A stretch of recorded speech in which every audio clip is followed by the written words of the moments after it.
नमस्कार विद्यार्थी मित्रांनो, मी श्रीमती पवार मनीषा जनता विद्यालय व कनिष्ठ महाविद्यालय सौंदाणे येथे अर्थशास्त्र विषय शिकवते. आज मी तुम्हाला इयत्ता 11वीचे अर्थशास्त्राचे प्रकरण 10वे भारतातील आर्थिक नियोजन या संदर्भात थोडक्यात माहिती देणार आहे. विद्यार्थी मित्रांनो, आपण नियोजन हा शब्द रोजच्या व्यवहारात वापरत असतो. नियोजन म्हणायला आपल्याला अवघड वाटतं, परंतु त्या शब्दाला आपण सहजपणे म्हणतो की प्लॅनिंग म्हटलं की आपल्या लगेच लक्षात येतं की नियोजन म्हणजे काय असेल. आता नियोजन प्लॅनिंग करणे म्हणजे काय की आपल्याला भविष्यात किंवा येणाऱ्या कालखंडामध्ये कोणकोणत्या गोष्टी करावयाच्या आहेत, काय काय करावयाचं आहे, जेणेकरून आपल्याला त्यासाठी पूर्वनियोजित काहीतरी विचार करावा लागतो. त्याला आपण प्लॅनिंग असे म्हणतो. मग अर्थशास्त्र विषयामध्ये किंवा अर्थव्यवस्थेमध्ये नियोजनाची आवश्यकता काय आहे या संदर्भात थोडक्यात माहिती आपल्याला या प्रकरणामध्ये अभ्यासायची आहे. तर सर्वप्रथम आपण नियोजनाची प्रस्तावना बघू.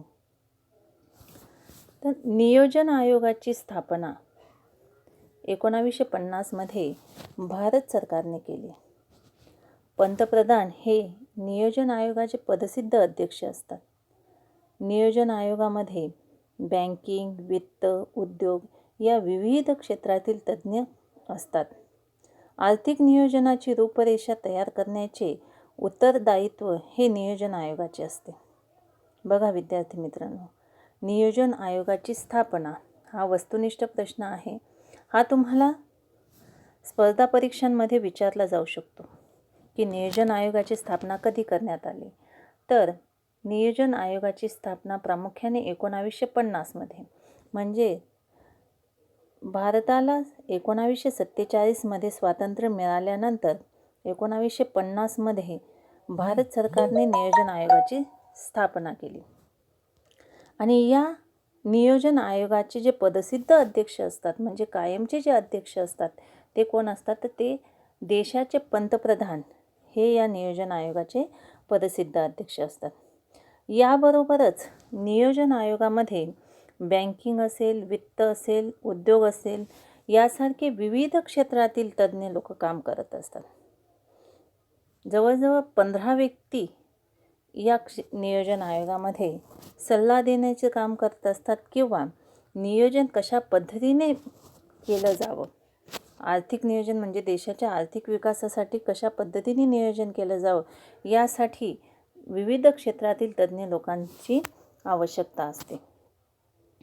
त्याच पद्धतीने आर्थिक नियोजन याची रूपरेषा तयार करण्याचे जे उत्तरदायित्व असते ते प्रामुख्याने नियोजन आयोगाचे असते. आता तुम्हाला इथे पिवळ्या रंगामध्ये एक चार्ट दिलेला आहे की त्यामध्ये सांगितलेलं आहे की माहिती गोळा करा. आता माहिती कोणती गोळा करायला सांगितलेली आहे? ती आहे मुंबई योजना असेल, जनता योजना असेल किंवा गांधी योजना असेल. मग ह्या ज्या योजना आहेत यांची माहिती तुम्ही गुगलवर सर्च करून की ह्या योजनांची कार्य काय होती किंवा ह्या योजना का स्थापन केल्या गेल्या या संदर्भात तुम्ही माहिती सर्च करू शकता. या तिन्ही ज्या योजना आहेत या स्वातंत्र्यपूर्वीच्या काळात अंमलात आलेल्या होत्या. आता ही झाली नियोजन आयोगाची प्रस्तावना. नियोजन आयोगाची प्रस्तावनामध्ये तुम्हाला फक्त 2-3 गोष्टी लक्षात ठेवायच्या आहे. ते म्हणजे नियोजन आयोगाची स्थापना कोणत्या वर्षी झाली, त्याच पद्धतीने नियोजन आयोगाचे जे पदसिद्ध अध्यक्ष असतात ते कोण असतात, त्याचबरोबर नियोजन आयोगामध्ये वेगवेगळ्या क्षेत्रातील तज्ज्ञ लोक कोणकोणती असतात, कोणकोणत्या क्षेत्रातील तज्ज्ञ व्यक्ती असतात, आणि या आर्थिक नियोजनाची रूपरेषा तयार करण्याचे जे उत्तरदायित्व आहे किंवा अधिकार आहे हे कोणाला असतात? तर नियोजन आयोगाला असतात. या संदर्भात तुम्हाला माहिती लक्षात ठेवायची आहे. आता यानंतर बघू आपण आर्थिक नियोजनाचा अर्थ आणि व्याख्या. आता आर्थिक नियोजनाचा अर्थ उपलब्ध साधन संपत्तीचा वापर करून नियोजित यंत्रणेद्वारे निर्धारित उद्दिष्ट पूर्ण करण्याचा एक कालबद्ध कार्यक्रम म्हणजे आर्थिक नियोजन होय. म्हणजेच काय की उपलब्ध साधन संपत्ती म्हणजे आपल्याकडे किंवा अर्थव्यवस्थेमध्ये असलेली उपलब्ध साधन संपत्ती कोणती? नैसर्गिक साधन संपत्ती आणि मानवी साधन संपत्ती. या किती प्रमाणात उपलब्ध आहेत? या उपलब्ध असलेल्या साधन संपत्तीचा वापर करून आणि नियोजित यंत्रणेद्वारे जी यंत्रणा नियोजित केलेली आहे किंवा जे उद्दिष्ट ठरवलेलं आहे ते उद्दिष्ट पूर्ण करण्याचा एक कालबद्ध कार्यक्रम. कालबद्ध कार्यक्रम म्हणजे काय की विशिष्ट कालावधीमध्येच ते उद्दिष्ट पूर्ण करायचे असते. मग हा कालबद्ध कार्यक्रम म्हणजेच आर्थिक नियोजन होय. हा कालबद्ध कार्यक्रम आपल्याकडे भारतामध्ये प्रामुख्याने पंचवार्षिक योजना जर आपण म्हणतो की दर 5 वर्षाचा कालखंडामध्ये या पंचवार्षिक योजनाचे आयोजन केले जाते. यामध्ये वेगवेगळ्या शास्त्रज्ञांनी आर्थिक नियोजनाच्या व्याख्या केलेल्या आहेत. त्यामध्ये पहिले जे शास्त्रज्ञ आहेत ते म्हणजे डॉक्टर H.D. डिकिन्सन. यांच्या मते आर्थिक नियोजन म्हणजे काय की संपूर्ण अर्थव्यवस्थेची तपशीलवार पाहणी करून त्या आधारावर कोणत्या वस्तूंचे किती प्रमाणात आणि कसे उत्पादन करायचे, किती प्रमाणात, केव्हा आणि कुठे उत्पादन करायचे आणि त्याचे वितरण कशा प्रकारे करायचे याबाबत महत्त्वाचे निर्णय मध्यवर्ती सत्तेने जाणीवपूर्वक घेणे होय. बघा, डॉक्टर H.D. डिकिन्सन यांच्या मते आर्थिक नियोजन म्हणजे काय की संपूर्ण अर्थव्यवस्थेची तपशीलवार पाहणी करून म्हणजे देशातील एखाद्या विशिष्ट घटकाचा विचार न करता देशातील संपूर्ण अर्थव्यवस्थेची पाहणी कशा पद्धतीची की तपशीलवार पाहणी करून त्या आधारावर कोणत्या वस्तूंचे उत्पादन करायचे, किती प्रमाणात करायचे, कसे उत्पादन करायचे, केव्हा करायचे आणि कुठे करायचे. त्याच पद्धतीने हे केलेले उत्पादन किंवा निर्माण केलेले उत्पादन त्याचे वितरण कशा प्रकारे करायचे याचे सर्व प्रकारचे महत्त्वाचे निर्णय कोणी घेणे आवश्यक असते? मध्यवर्ती सत्तेने म्हणजेच कोणी? केंद्र सरकारने घेणे, जाणीवपूर्वक घेणे म्हणजेच आर्थिक नियोजन होय. म्हणजे आर्थिक नियोजनामध्ये प्रामुख्याने कोणते, किती, कसे, केव्हा, कुठे या प्रश्नांचा अभ्यास करणे म्हणजेच आर्थिक नियोजन होय. त्यानंतर महिला अर्थशास्त्रज्ञ आहेत श्रीमती बार्बरा वुटन. यांनी आर्थिक नियोजनाची जी व्याख्या केलेली आहे त्यांच्या मते सार्वजनिक सत्तेने आर्थिक अग्रक्रमांची जाणीवपूर्वक आणि हेतुपुरस्सर केलेली निवड म्हणजे आर्थिक नियोजन होय. बघा विद्यार्थी मित्रांनो, सार्वजनिक सत्ता म्हणजे कोणती की केंद्र सरकार ज्यांच्याकडे सर्व अधिकार असतात त्यांनी काय करणे की आर्थिक अग्रक्रम म्हणजे काय की अर्थव्यवस्थेच्या विकासासाठी कोणत्या क्षेत्राचा विकास महत्त्वाचा आहे, कोणत्या क्षेत्राच्या विकासातून देशाला जास्तीत जास्त उत्पादन मिळणार आहे आणि उत्पन्न मिळणार आहे याचा अग्रक्रम लावणे आणि जाणीवपूर्वक व हेतुपुरस्सर केलेली निवड म्हणजे आर्थिक नियोजन होय. आता ह्या झाल्या वेगवेगळ्या शास्त्रज्ञांच्या आर्थिक नियोजनासंबंधी व्याख्या. त्यानंतरचा जो मुद्दा आहे तो म्हणजे आर्थिक नियोजनाची वैशिष्ट्ये. तर ह्या प्रकरणामध्ये आपल्याला आर्थिक नियोजनाची वैशिष्ट्ये दिलेली आहेत.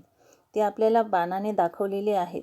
यामध्ये आपल्याला असं लक्षात येते की आर्थिक नियोजनाची एकूण 10 वैशिष्ट्ये आपल्याला स्पष्ट करायची आहेत.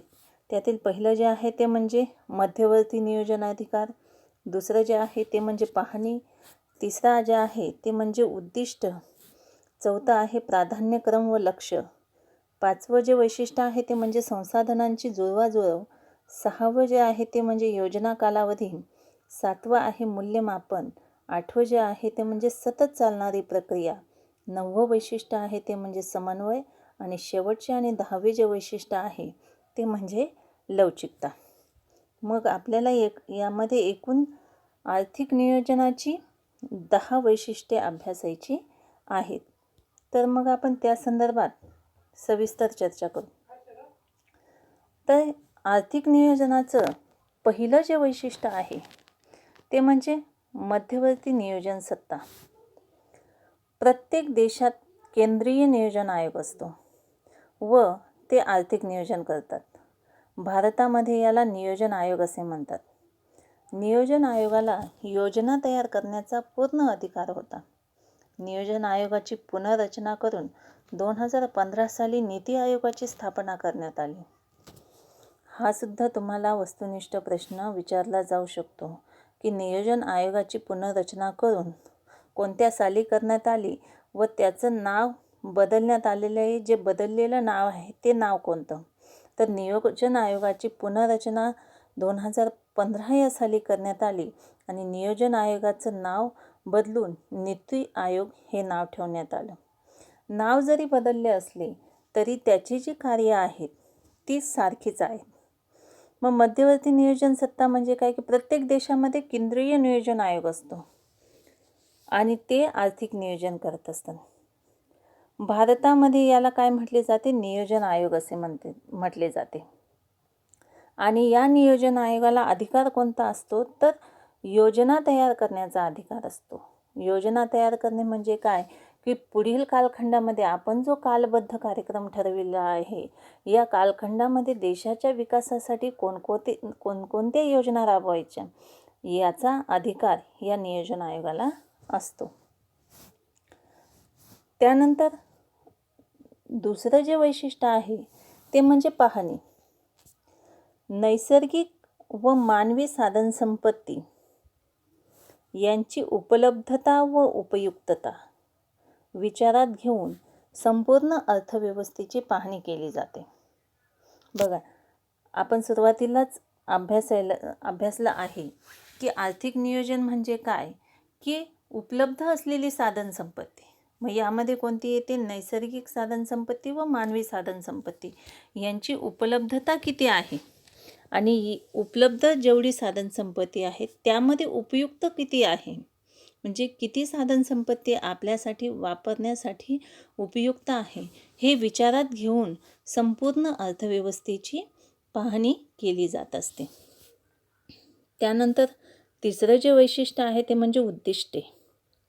आर्थिक नियोजन हे पूर्वनिर्धारित व निश्चित अशा उद्दिष्टांवर आधारित असते जे वास्तववादी आणि लवचिक असतात. आर्थिक नियोजन म्हणजे काय की नियोजन म्हणजे काय की आपण अगोदरच उद्दिष्ट निश्चित केलेलं असते. प्लॅनिंग करत असताना आपण अगोदर निश्चित ध्येय ठरवलेलं असतं. जसं एखादी परीक्षा किंवा स्पर्धा परीक्षा देत असताना आपलं काय उद्दिष्ट असतं की आपल्याला हे यश गाठायचं आहे. त्या पद्धतीने आपण अभ्यासाला सुरुवात करत असतो. म्हणजेच काय की पूर्वनिर्धारित आणि निश्चित असं उद्दिष्ट आपण ठरवलेलं असतं आणि ते कशा पद्धतीचं असतं? वास्तववादी आणि लवचिक स्वरूपाचे असतात. त्यानंतर चौथं जे वैशिष्ट्य आहे ते म्हणजे प्राधान्यक्रम व लक्ष. आर्थिक विकासाला गती देण्यासाठी आर्थिक नियोजनात प्रत्येक क्षेत्राच्या महत्त्वानुसार प्राधान्यक्रम ठरविला जात असतो. लक्ष्य ठरवून उद्दिष्ट प्राप्तीसाठी ठोस अशी पावले उचलली जातात. म्हणजे आर्थिक विकासाला गती देण्यासाठी आर्थिक नियोजनामध्ये प्रत्येक क्षेत्राचं जे महत्त्व आहे त्यानुसार त्याला प्राधान्यक्रम ठरवला जात असतो. जसं कृषी क्षेत्र असेल, उद्योग क्षेत्र असेल, सेवा क्षेत्र असेल, या तिन्ही क्षेत्रामध्ये सर्वात जास्त उत्पादन मिळवून देणारं जे क्षेत्र आहे त्या क्षेत्राच्या विकासाच्या दृष्टीने प्रयत्न केले जात असतात आणि त्यासाठी ते विशिष्ट लक्ष्य ठरवून की आपल्याला ह्या ध्येयापर्यंत पोहोचायचं आहे हे लक्ष्य ठरवून उद्दिष्ट प्राप्तीसाठी ठोस अशी किंवा ठाम अशी पावले उचलली जातात. त्यानंतर पाचवं जे वैशिष्ट्य आहे ते म्हणजे संसाधनांची जुळवाजुळव. नियोजन करण्यासाठी लागणारी विविध आवश्यक संसाधने, उदाहरणार्थ कर आकारणे, घरगुती बचत, तुटीचा अर्थभरणा, बाह्य सहाय्य, सार्वजनिक कर्ज यांची जुळवाजुळव आवश्यक असते. आता नियोजन करण्यासाठी आपल्याला जर एखादं उद्दिष्ट साध्य करायचं असेल तर त्यासाठी आपल्याला संपत्तीची किंवा पैशाची आवश्यकता असते. त्याच पद्धतीने आपल्याला ते ध्येय प्राप्त करण्यासाठी काही योजना राबवाव्या लागतात आणि त्यासाठी आपल्याला मोठ्या प्रमाणात खर्च करावा लागतो. मग यासाठी जी आवश्यक संसाधने आहेत यांची जुळवाजुळव करावी लागते. मग आवश्यक संसाधने कोणती? ती कराच्याद्वारे पैसे गोळा करणे, त्याच पद्धतीने घरगुती बचतीतून पैसा सांभाळणे, तसेच तुटीचा अर्थभरणा करणे, बाह्य सहाय्य म्हणजे विदेशाकडून सहाय्य उपलब्ध करून देणे, त्याच पद्धतीने राष्ट्रीय असेल आंतरराष्ट्रीय असेल यासारखी कर्ज उपलब्ध करणे यांची जुळवाजुळव करणे आवश्यक असते. त्यानंतर 6वं जे वैशिष्ट्य आहे ते म्हणजे योजनेचा कालावधी. नियोजनाचा कालावधी हा गरजेनुसार वेगवेगळा असू शकतो. भारतासारख्या अनेक देशामध्ये नियोजनाचा जो काळ आहे हा 5 वर्षे इतका आहे, ज्याला आपण पंचवार्षिक योजना असे म्हणतो. मग नियोजनाचा कालावधी प्रत्येक देशाच्या गरजेनुसार वेगवेगळा असू शकतो. काही देशांमध्ये 2 वर्ष असेल, काही देशांमध्ये 3 वर्ष असेल. तर भारतामध्ये हा नियोजनाचा जो काळ आहे हा प्रामुख्याने 5 वर्षे इतका असतो. त्यानंतर 7वं जे वैशिष्ट्य आहे ते म्हणजे मूल्यमापन. नियोजनाची उद्दिष्टे आणि प्राथमिकता यातील होणारे बदल समाविष्ट करण्यासाठी मध्यावधी परीक्षण गरजेचे असते. त्यासाठी ठराविक कालावधीनंतर योजनांचे मूल्यमापन केले जाते. जसं आपण एक शैक्षणिक वर्ष असतं आपलं, त्या शैक्षणिक वर्षामध्ये विद्यार्थ्यांचा किती विकास झालेला आहे, त्यांनी किती अभ्यासक्रम आत्मसात केलेला आहे, यासाठी जशी 6माही परीक्षा होते, घटक चाचणी होते, यातून त्यांचं मूल्यमापन केलं जातं. मध्यावधी परीक्षण असतं ते, म्हणजे शैक्षणिक कामकाज चालू असताना विशिष्ट कालावधीनंतर मुलांचं मूल्यमापन केलं जातं परीक्षेच्या द्वारे. त्याच पद्धतीने ह्या नियोजनातील आर्थिक नियोजनाचा जो कालावधी असतो त्या कालावधीमध्ये मध्यावधी परीक्षण गरजेचं असतं. म्हणजेच कसं, जर समजा 5 वर्षाचं आर्थिक नियोजन आहे, 5 वर्षाची पंचवार्षिक योजना आहे, तर या पंचवार्षिक योजनेमधले उद्दिष्ट काय होती आणि ते उद्दिष्ट किती प्रमाणात साध्य होत आहे हे बघण्यासाठी विशेषतः 2 वर्ष असेल किंवा 2.5 वर्ष असतील, या मध्यावधी कालावधीमध्ये या योजनांचं मूल्यमापन केलं जातं आणि उद्दिष्टे साध्य होत आहेत की नाही, या योजनांचा विकास होत आहे की नाही याचं मूल्यमापन केले जाते. त्यानंतर 8वं जे वैशिष्ट्य आहे ते म्हणजे सतत चालणारी प्रक्रिया. आर्थिक नियोजन ही एक सातत्यपूर्ण प्रक्रिया आहे. या प्रक्रियेद्वारे देशाच्या आर्थिक विकासाचे उद्दिष्ट गाठले जाते. आर्थिक नियोजन ही सतत चालणारी प्रक्रिया आहे आणि याचं मूळ उद्दिष्ट काय आहे आर्थिक नियोजनाचं, की देशाचा जास्तीत जास्त विकास करणे. जास्तीत जास्त विकास करणे म्हणजेच काय, की देशामध्ये मोठ्या प्रमाणात पैसा उपलब्ध करणे नव्हे, तर देशात जे विविध क्षेत्र आहेत त्या क्षेत्रांचा विकास करणे. जसं कृषी क्षेत्र असेल, उद्योग क्षेत्र असेल, सेवा क्षेत्र असेल, या सर्व क्षेत्रांचा विकास करणे ह्या नियोजनाचे महत्त्वाचे उद्दिष्ट असते आणि ही प्रक्रिया सातत्यपूर्ण असल्यामुळे हे विकासाचे उद्दिष्ट जे आहेत ते गाठले जाते. त्यानंतर 9वे जे वैशिष्ट्य आहे ते म्हणजे समन्वय. केंद्राप्रमाणे राज्यामध्येही नियोजन केले जाते आणि त्यांच्यामध्ये समन्वय साधण्याचे काम केले जाते. जसं आपण केंद्राकडे नियोजनाचे अधिकार असतात, म्हणजे केंद्रीय नियोजन केले जाते, त्याच पद्धतीने प्रत्येक राज्याचे देखील नियोजन केले जाते. जे देशामध्ये जे अनेक राज्य आहेत, प्रत्येक राज्याचा सारखाच विकास होण्यासाठी किंवा प्रत्येक राज्य विकसित होण्यासाठी केंद्राप्रमाणेच राज्यामध्येही नियोजन केले जाते आणि या दोघांमध्ये समन्वय साधण्याचे काम केले जाते. आणि यातील सर्वात शेवटचे जे वैशिष्ट्य आहे, 10वे वैशिष्ट्य, ते म्हणजे लवचिकता होय. मध्यवर्ती नियोजन प्राधिकरण आर्थिक नियोजन करताना लवचिकतेचा दृष्टिकोन समोर ठेवून आवश्यकतेनुसार अर्थव्यवस्थेतील विविध क्षेत्रात समन्वय साधते. त्यानुसार अंमलबजावणीत ही लवचिकता साधत असते. बघा विद्यार्थी मित्रांनो, मध्यवर्ती नियोजन प्राधिकरण आर्थिक नियोजन करत असताना म्हणजे केंद्र सरकार आर्थिक नियोजन करत असताना लवचिकतेचा दृष्टिकोन समोर ठेवून आवश्यकतेनुसार अर्थव्यवस्थेतील जी विविध क्षेत्र आहेत यांच्यात समन्वय साधण्याचं कार्य करत असते आणि त्यानुसार अंमलबजावणीत ही लवचिकता साधत असते. म्हणजे आर्थिक नियोजनाचा उद्दिष्ट फक्त एकाच क्षेत्राचा विकास करणे नसून देशातील जी वेगवेगळे क्षेत्र आहेत या वेगवेगळ्या क्षेत्रांचा सारख्याच प्रमाणात विकास साधला गेला पाहिजे आणि देशातील प्रत्येक राज्याचा सारख्या प्रमाणात विकास झाला पाहिजे यासाठी समन्वय साधत असते आणि त्यानुसार जी अंमलबजावणी केली जाते त्या अंमलबजावणीत ही लवचिकता साधण्याचं कार्य करत असते. अशा प्रकारे आपण आज आर्थिक नियोजनाची प्रस्तावना, त्याच पद्धतीने आर्थिक नियोजनाचा अर्थ व व्याख्या, तसेच आर्थिक नियोजनाची जी वैशिष्ट्ये आहेत या संदर्भात माहिती मिळवली. यामध्ये तुम्हाला सर्वप्रथम नियोजन आयोगाची स्थापना कोणत्या वर्षी झाली, त्याच पद्धतीने नियोजन आयोगाचे पदसिद्ध अध्यक्ष हे पंतप्रधान असतात. तसेच नियोजन आयोगाची जी आर्थिक नियोजनाची जी व्याख्या आहे